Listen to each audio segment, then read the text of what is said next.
temps. Alors maintenant, nous allons, je vais demander à Monsieur Alexandre de nous faire son exposé. Alors bon, c'est plus compliqué de vous définir. Attendez, je vous retrouve pas sur mon truc. Voilà. Après vos études, vous êtes devenu. Non, c'est pas ça. Ah, je fais comme mon voisin ce matin. Voilà, c'est pas bien présenté votre note. Télévangéliste. Pardon? Non, vous n'êtes pas évangéliste, mais presque.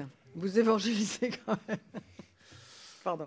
Alors, chirurgien urologue, ancien élève de Sciences Po, de HEC, de l'ENA, écrivain, auteur d'ouvrages à succès, chroniqueur pour plusieurs journaux. Vous êtes aussi un chef d'entreprise. Vous êtes le fondateur du site Doctissimo, qui est très consulté, et que vous avez revendu aujourd'hui. Et aujourd'hui, vous dirigez l'entreprise DNA Vision.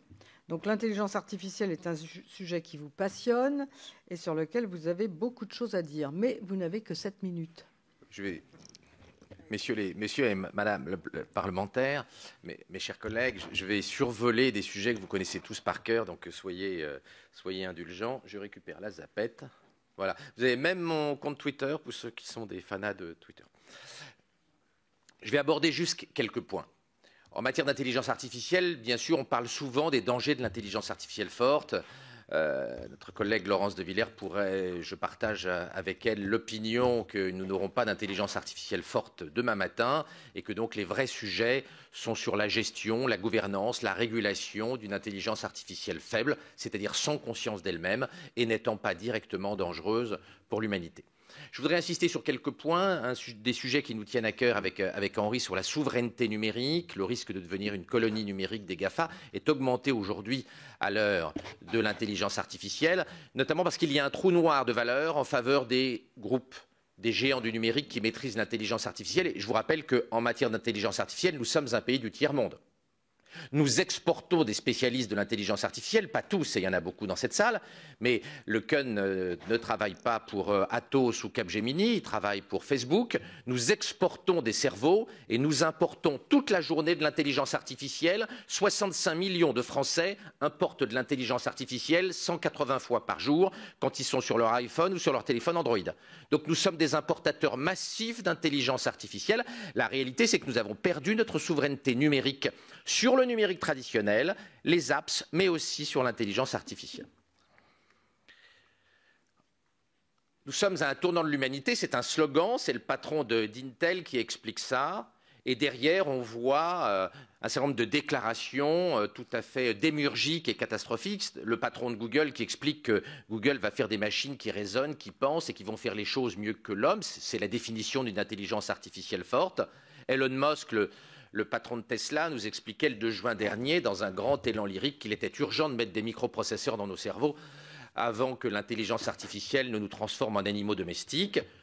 Je suis persuadé que les enjeux actuels sont des enjeux sociétaux, de souveraineté, des enjeux économiques, et nous ne sommes pas à la veille d'un HAL 9000 dans 2001, l'Odyssée de l'espace, qui voudrait zigouiller l'humanité. Je le répète, les enjeux sont des enjeux économiques liés au fait que nous sommes nuls en matière d'intelligence artificielle, faible en Europe, pris en tenaille entre les GAFA et les BATX, Baidu, Alibaba, Tencent et autres Xiaomi chinois.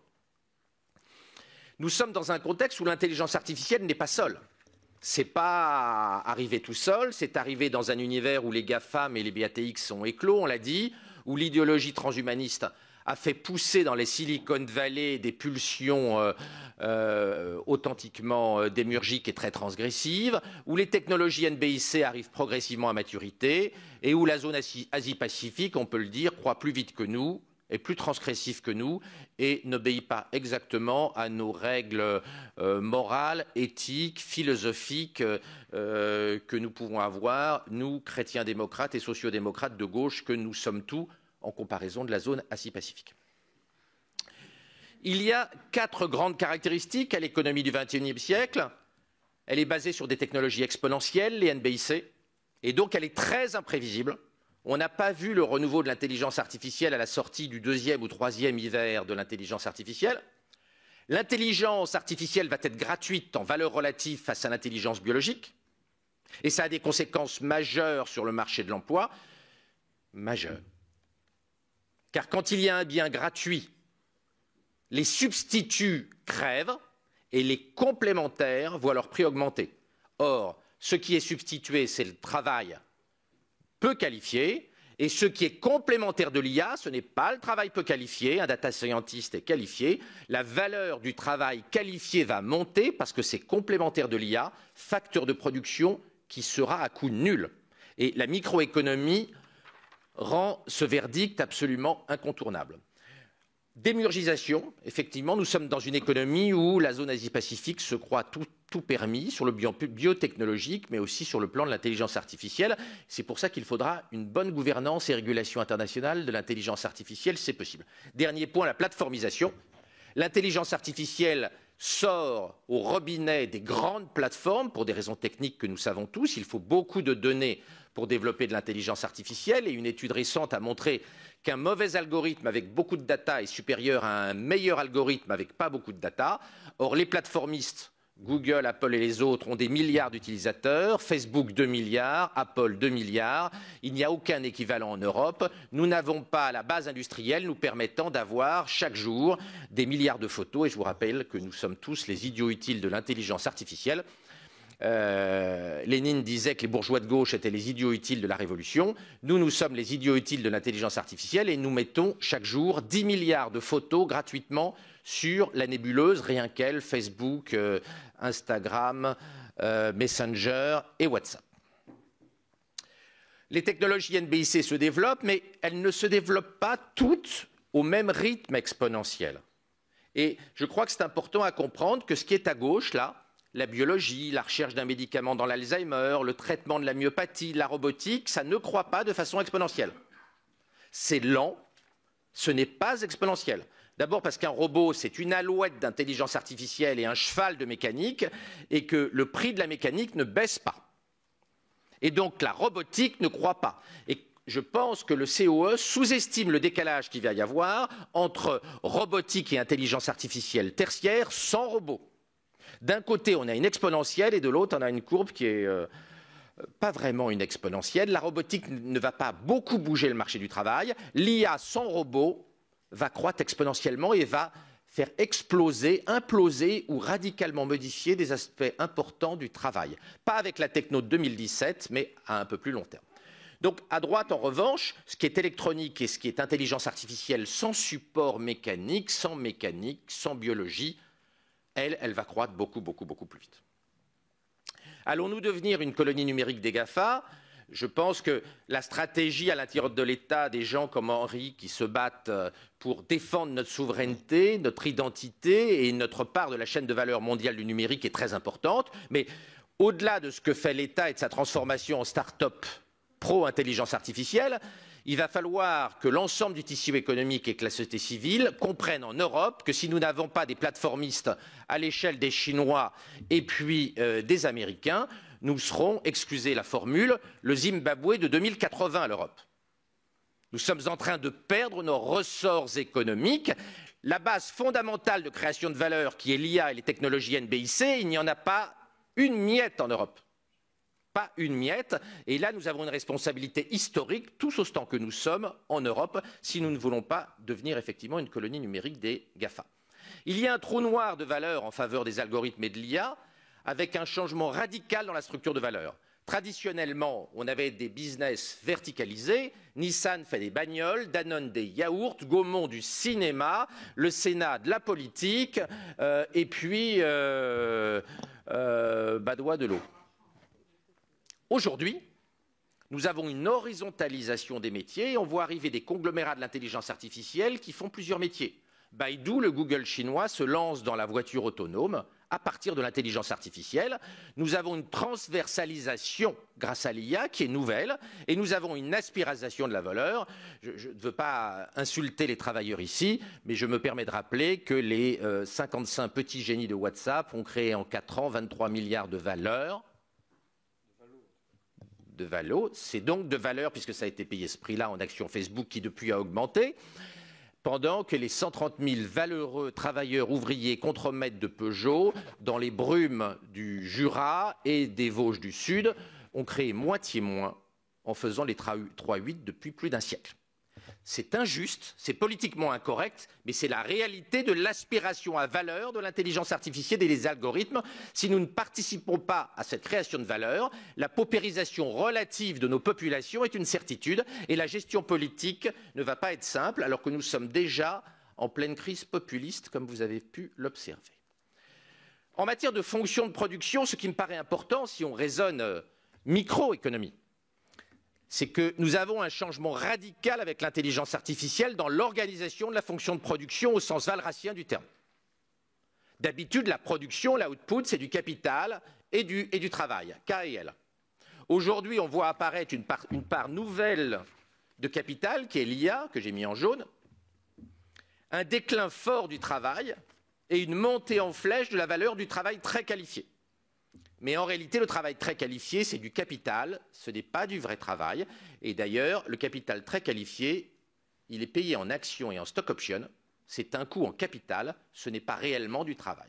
On voit bien qu'on a un déclin relatif de la part du travail par rapport au capital, l'intelligence artificielle déstabilisant le rapport relatif entre le capital et le travail, en faisant apparaître une nouvelle forme de travail qui devient du capital et qui est à coût nul, en valeur relative, à moyen terme, face au cerveau biologique. Ce qui ne veut pas dire que le travail va disparaître et que les emplois vont disparaître. En tant que schumpeterien du centre-gauche, je suis persuadé que nous allons inventer plein de nouveaux métiers. Quelles tâches pour quels hommes? C'est un vrai sujet. Et l'école de la République en France, comme toutes les écoles dans le monde, à part dans certains pays comme Singapour, le Vietnam, la Corée, est extrêmement en retard. La complémentarité entre le neurone et le transistor, elle nous semble naturelle et tous les rapports de la sphère publique nous expliquent que, naturellement, plein d'emplois vont se créer autour de l'intelligence artificielle. Ce n'est pas du tout gagné. Ce n'est pas gagné. Cette complémentarité entre l'intelligence artificielle et le travail est un combat.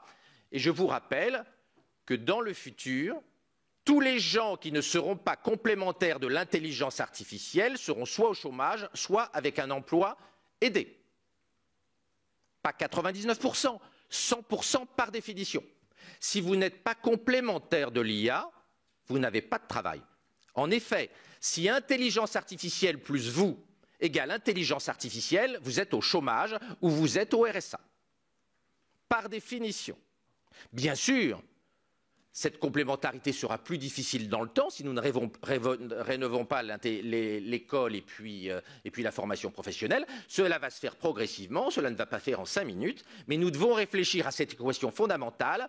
Aucun emploi non complémentaire de l'IA n'existera en 2050, par définition. Aucun. Il va donc falloir réfléchir à organiser les filières professionnelles de manière à ce que les enfants de demain soient complémentaires et ayant visité quelques centres de formation pour apprentis récemment, je peux vous promettre que nous n'en prenons pas le chemin. Et les gamins qu'on forme aujourd'hui sur des vieilles machines non à commande numérique dans nos campagnes, qui ont 16 ans aujourd'hui et qui vont travailler jusqu'en 2060, eh ben, nous ne leur donnons pas un long fleuve tranquille sur le plan professionnel face à l'intelligence artificielle avec les machines pourries dont ils ne se serviront jamais et sur lequel, de toute façon, ils n'ont aucun avenir. Nous avons une responsabilité politique très importante. Je ne suis pas sûr que nous nous en rendions bien compte. Le problème de la complémentarité, c'est qu'un robot, ça coûte cher. Ça coûte très cher, alors que l'IA ne coûte pas cher. Et l'IA progresse plus vite, je l'ai dit tout à l'heure. Et que, globalement, les robots remplacent plutôt des métiers peu qualifiés, alors que l'intelligence artificielle, qui n'est pas basée sur des robots, peut remplacer des métiers très qualifiés. Je partage l'opinion de Yann LeCun, le patron de l'intelligence artificielle, enfin d'une des deux branches de l'IA chez Facebook.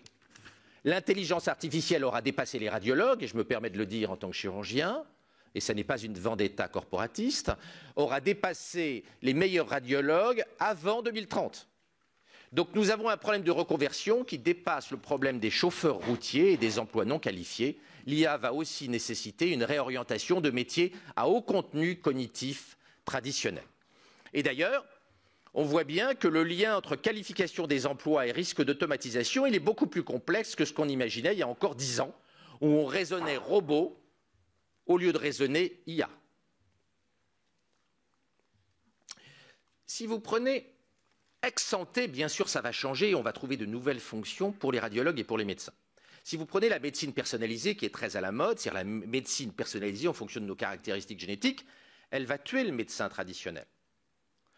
Dans une équation où le malade est de la data et le docteur du software, ce qui n'empêche pas le docteur d'être empathique, dans un monde où le séquençage ADN, c'est 3 milliards de bases ADN, en données brutes 20 téraoctets, 20 000 gigas, 20 000 milliards d'informations par malade, où on a chacun 2 millions de mutations face au génome de référence, 2 millions chacun.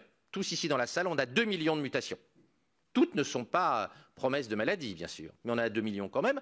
Et quand on a un cancer, nos cellules cancéreuses ont 25 millions de mutations chacune, et où l'analyse de tout ça nécessite des ACP au sens large du terme à 800 millions de facteurs, il est clair que même Dr House ne va pas, en 15 minutes de consultation, déshabillage et rhabillage compris, analyser 20 téraoctets de data.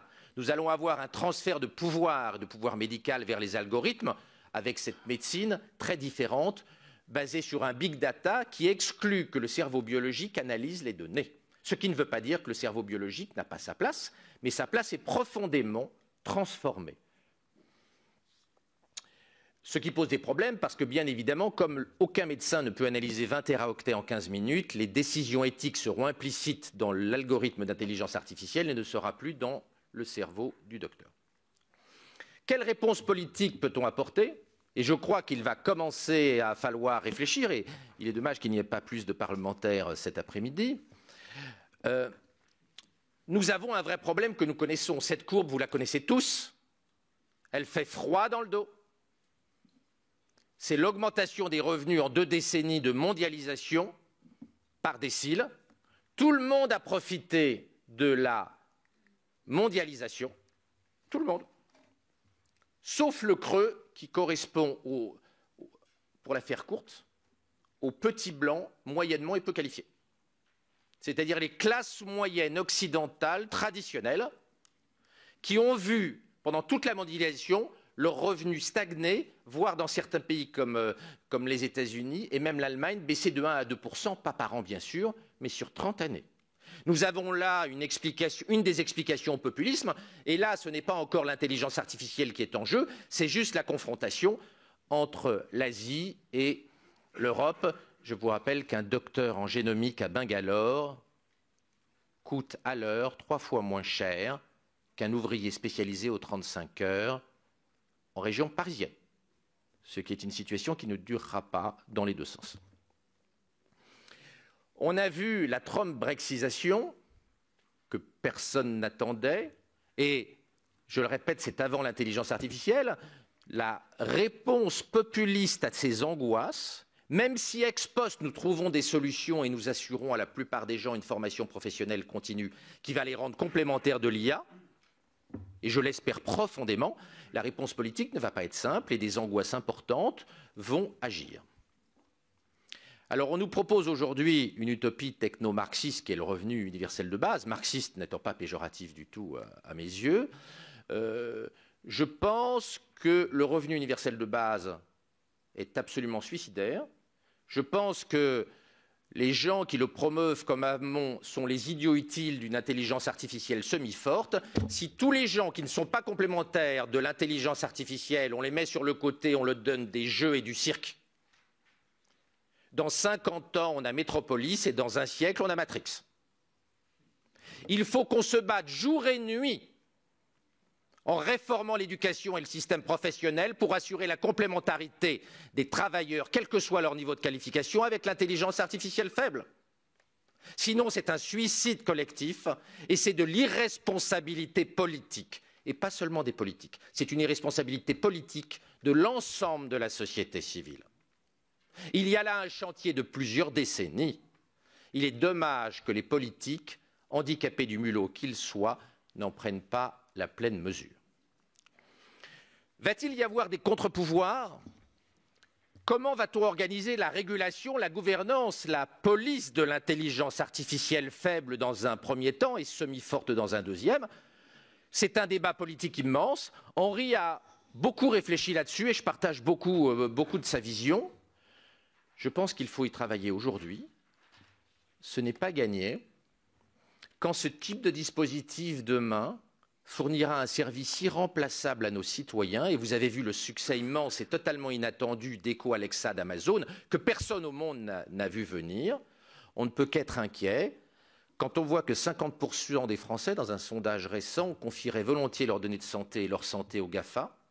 Et chez les jeunes gens, 68%. On se dit qu'il va falloir de la pédagogie pour organiser, notre sursaut face aux GAFA et aux BATX, notre souveraineté. Il est aujourd'hui plus urgent de réfléchir à ces enjeux de souveraineté, ces enjeux économiques, ces enjeux scolaires et de formation, que de fantasmer sur une intelligence artificielle forte qui, comme le dit très bien le Kun de Google, ne permet pas d'envisager un scénario à la Terminator avant 2035. C'est la date qu'il a fixée. Je vous remercie. Merci, pardon. Pardon, excusez-moi. Là, on est sans voix à la fin. J'ai fait soft aujourd'hui. Très bien, oui, très bien. Mais j'étais déjà vaccinée, donc...